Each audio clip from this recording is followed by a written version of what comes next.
Welcome to my channel, The Good Book Tales. In today's video, we're about to step into one of the most mysterious and powerful beginnings ever written, the Book of Genesis. But this isn't just another retelling. No, today, we're peeling back every layer of this ancient story, seeing it not as distant history, but as a living, breathing tale that mirrors our own journey, our origins, our mistakes, our hopes, and our search for meaning. Close your eyes for a moment and imagine it, a world without form, without sound, without time. Total darkness. Then suddenly, a voice that cuts through the nothingness, says, "Let there be light." And just like that, everything changes. Light floods the void. The first dawn in history. That one line, so simple yet so powerful, sets the stage for everything that would follow. Not just the birth of the universe, but the birth of purpose itself. Genesis isn't just about creation, it's about beginnings. It's about how everything we know, every emotion we feel, and every choice we make has roots that stretch back to this ancient story. It's the origin of humanity, but also the origin of conflict between light and darkness, obedience and rebellion, trust and desire. And within these first few chapters, we'll meet the first humans, Adam and Eve, who would experience paradise, temptation, and loss, all before the world was even fully awake. But before the garden, before the serpent, before the first sin, there was perfection. A perfection so pure that it's hard to imagine now. The world was in balance, creation was in harmony, and every breath of wind carried purpose. Yet even in that perfection, a question lingered. What happens when freedom enters the picture? Because true love, true purpose, can only exist when choice exists. And that choice would change everything. The Book of Genesis isn't just a story about ancient people. It's a mirror reflecting our own struggles today.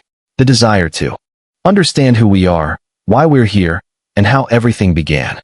For beginners, it might seem like a series of old verses and poetic lines, but beneath that text lies something deeper, a hidden rhythm, a pattern that explains the human condition itself.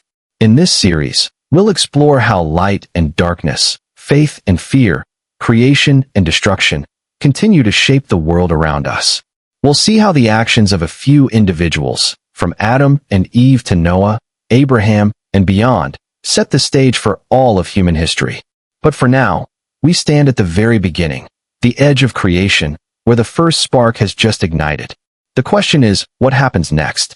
When perfection meets temptation, when choice meets consequence, will creation survive its own freedom? Stay with me. The story is just beginning. In the beginning, everything was quiet. Not the kind of silence we know, but a deep, endless calm. No sky, no sea, no sound. Just stillness. And then, a moment that no one saw, but everyone still feels, the moment creation began. It didn't explode into chaos. It unfolded like a story being written by an invisible hand. The Book of Genesis describes it simply. The Spirit of God moved upon the face of the waters. That single line opens a door into a world before time, when light and darkness first learned to share space. Imagine standing there, watching the first sunrise ever, when the sky itself was being painted for the first time.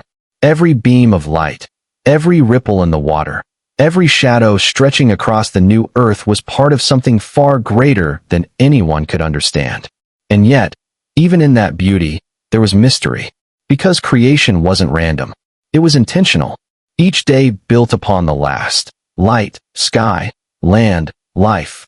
All rising in a rhythm. As if the universe itself was being tuned like an instrument. But there's something quietly haunting about this perfection. Everything works. Everything obeys. The stars shine where they're told. The seas stop where they're meant to. Yet there's no one there to see it. It's as if creation is holding its breath, waiting for someone, or something, to give it meaning. That's when the story shifts from the grand to the personal. The Book of Genesis suddenly becomes less about the world and more about the heart behind it. And so, the Creator shapes a figure from the dust of the ground, not out of gold or fire, but from the very earth itself. Fragile, yet full of breath. A being who can dream, imagine, and choose. This is humanity's beginning.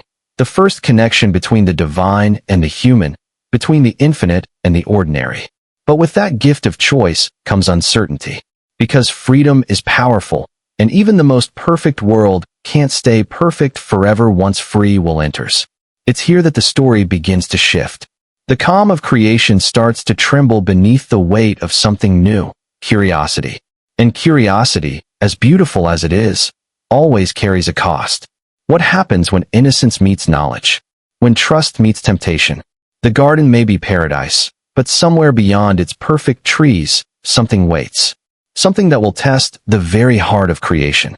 And as the first man looks to the horizon, unaware of what's coming, the question remains, how long can perfection last when the human heart begins to wonder? The garden was alive with color and sound. Rivers shimmered like glass, and every leaf seemed to breathe in rhythm with the wind. In this paradise, nothing was missing. Adam walked among the trees, naming every creature, each one unique yet connected, part of a perfect balance. But even in this harmony, a quiet emptiness began to echo in his heart. It wasn't loneliness exactly, but something deeper, the longing to share, to understand, to be understood.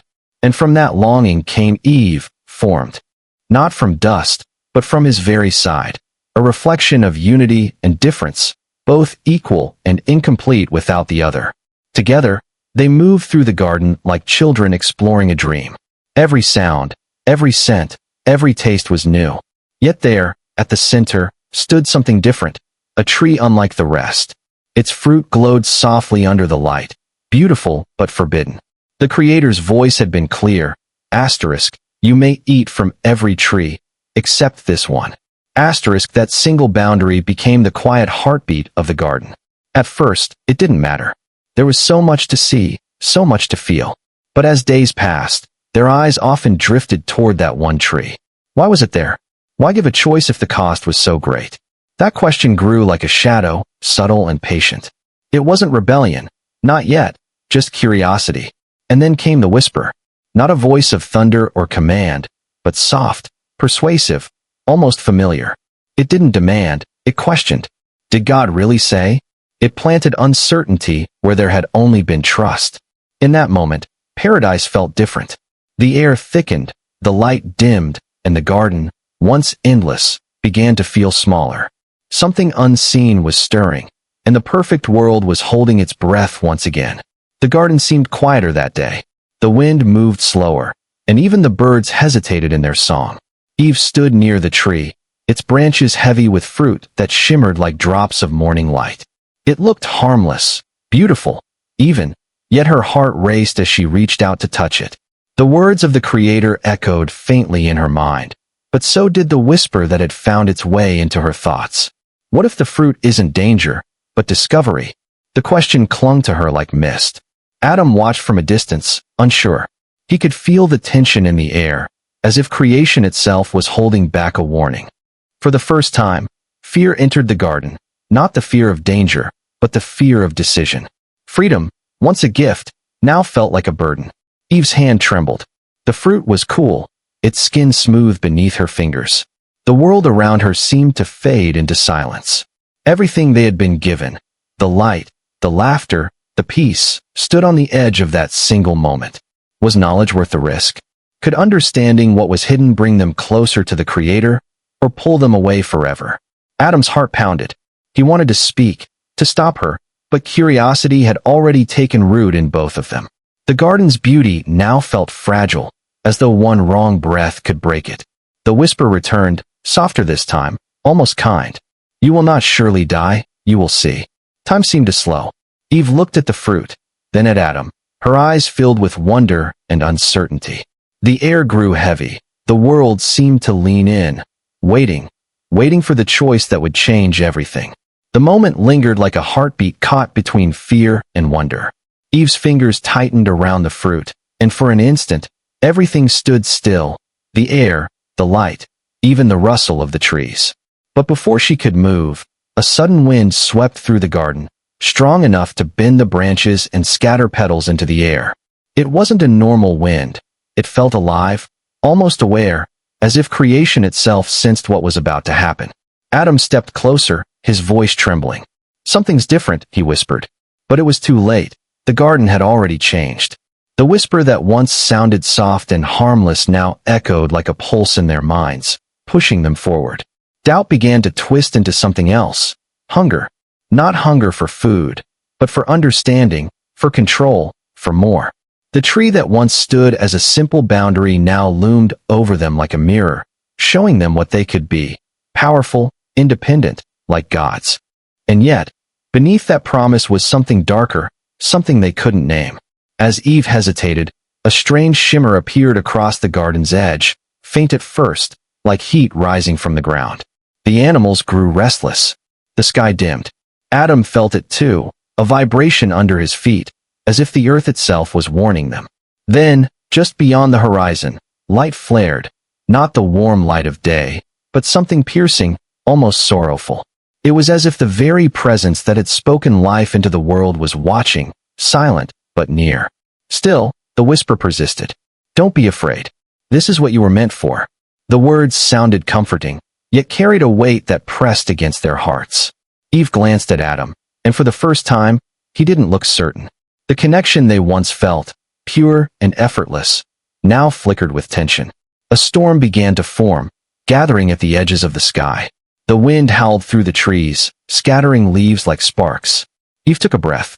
Adam reached out to stop her, but his voice was lost in the rising wind. The fruit glowed brighter in her hand, as if it too was waiting for what came next. And somewhere deep within the heart of the garden, unseen eyes watched, not with anger, but with sorrow, as perfection stood on the edge of breaking. Eve's breath caught as she looked at the fruit one last time. The storm overhead crackled with light, wind rushing through the trees like a warning. She turned to Adam, their eyes meeting in silence, a silence that held love, fear, and something neither of them could name. Then, with a slow, trembling motion, she lifted the fruit to her lips. The moment it touched her tongue, the world shifted. The air pulsed with energy, the ground seemed to hum, and for the first time, the garden felt alive in a different way, sharper, louder, realer. Adam stared at her, heart pounding. The glow of the fruit faded, replaced by a strange stillness. She looked at him, her eyes filled not with joy, but with an understanding that hurt to bear. It's not what I thought, she whispered. And yet, as she handed the fruit to him, he didn't hesitate. Out of love, out of fear of losing her, he took it too. The instant he did, everything changed. The light in the garden dimmed. The colors dulled, as if creation itself sighed in grief. The breeze that once carried music now carried silence. And in that silence came realization, not of power, but of loss. They looked around, and for the first time, they felt distance. The closeness they had with the Creator, the harmony they shared with everything around them, was gone.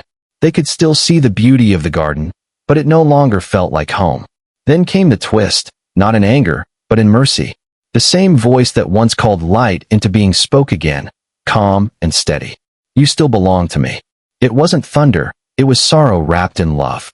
The words didn't erase what was done, but they opened something new, the beginning of choice beyond paradise. The storm broke apart, rain falling softly over the trembling trees. Adam and Eve stood together, changed forever. Their innocence was gone, but their story wasn't over. As they turned from the tree, hand in hand, a faint light appeared in the distance. Not the light of the garden, but something different. It was faint, almost hidden, yet it promised that even in the shadow of loss, a new beginning was waiting to rise. The rain fell softly over the garden, washing the dust from the leaves and dimming the glow of the setting sun. Adam and Eve stood in silence, holding each other as the air cooled around them. The beauty of Eden still surrounded them, but it felt different now, distant, unreachable, like a memory fading even as they tried to hold on. Every color, every sound carried the weight of what had changed. Yet even in that sadness, there was a quiet peace, a strange sense that something new had begun. They walked through the garden one last time, tracing the paths they had once taken without thought. The rivers still flowed, the trees still whispered, but now every step reminded them of the cost of choice and the meaning of it. They were no longer simply part of creation. They had become its caretakers, its witnesses. Their story would no longer be one of perfection, but of growth, struggle, and the long road back to understanding. When the time came to leave, They turned and saw the garden behind them bathed in golden light. It wasn't closing in anger, but in sorrowful love, as though creation itself was saying goodbye. The voice that had guided them once more spoke, gentle but firm, reminding them that this ending was not destruction but transformation. The world beyond is vast, it said, and though pain will walk beside you, so will hope. Adam took Eve's hand, and together they stepped forward into the unknown. The ground beyond the garden was rough, the air colder, but the sky stretched wide and endless above them. Somewhere inside, they carried the light they had once known, not the light of innocence, but of understanding. The book of Genesis, at its heart, isn't just about loss. It's about beginnings that rise from endings. It's the story of how humanity learns, falls, and rises again. How creation keeps unfolding, even after the first mistake. And as Adam and Eve walked into a new world, they carried with them the spark of every story to come, the first breath of faith, the first seed of hope, and the promise that even in exile, the journey back to light had already begun.